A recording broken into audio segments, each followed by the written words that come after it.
Assalamualaikum warahmatullahi wabarakatuh. Perkenalkan, nama saya Muhammad Najib, NIM 190221021. Di sini saya akan meresum video mata kuliah pemberdayaan masyarakat yang berjudul Strategi Pemasaran Produk.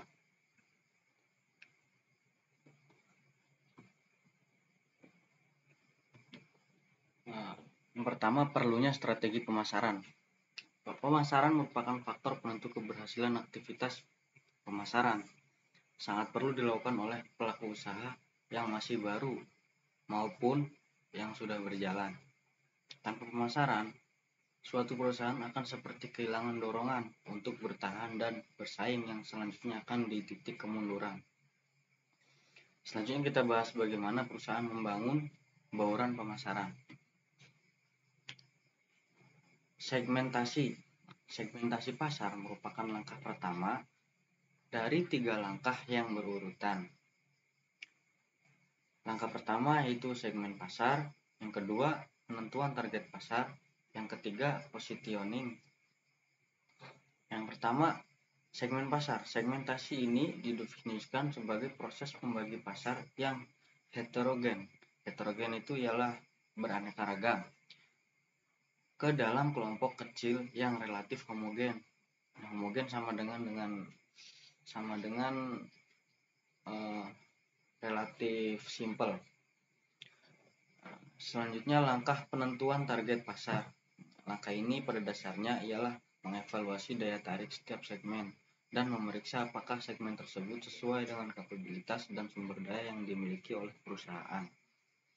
Selanjutnya langkah positioning. Langkah ini ialah menetapkan posisi sedemikian relatif terhadap pesaingnya. Artinya perusahaan harus memperlihatkan keunikannya. Lanjut, strategi produk.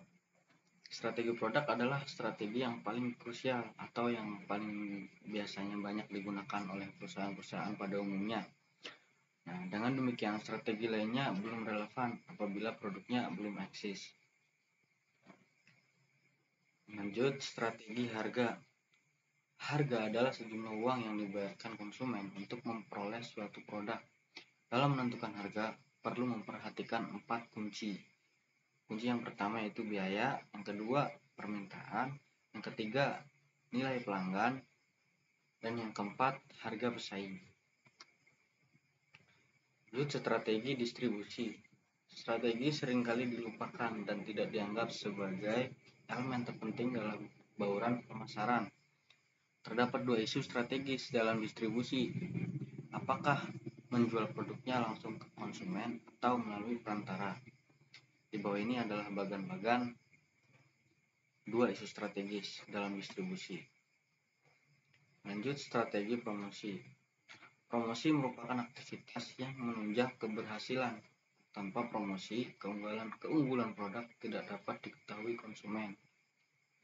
Yang berikut adalah 4 bagian promosi, media promosi. Yang pertama, periklanan atau advertising. Iklan merupakan komunikasi non-personal yang disampaikan oleh berbagai macam media, contohnya televisi, radio, koran, dan berbagai macam media lainnya. Iklan merupakan kunci dari program promosi. Tujuannya untuk membangkitkan kesadaran konsumen oleh adanya suatu produk. Yang kedua, hubungan masyarakat atau public relation. Hubungan masyarakat merupakan cara yang paling efisien untuk meningkatkan awareness atau penjualan produk suatu perusahaan. Pada dasarnya adalah untuk mengembangkan dan memelihara citra perusahaan di depan publik. Lanjut, yang ketiga, penjualan personal. Penjualan personal ialah tenaga penjual yang berinteraksi dengan konsumen langsung dengan menjelaskan kelebihan maupun manfaat suatu produk perusahaan. Yang keempat, promosi penjualan atau sales promotion. Langkah ini memberikan insentif kepada konsumen agar membeli produk perusahaan. Promosi penjualan dapat ditunjukkan kepada pelanggan, perantara maupun tenaga penjual.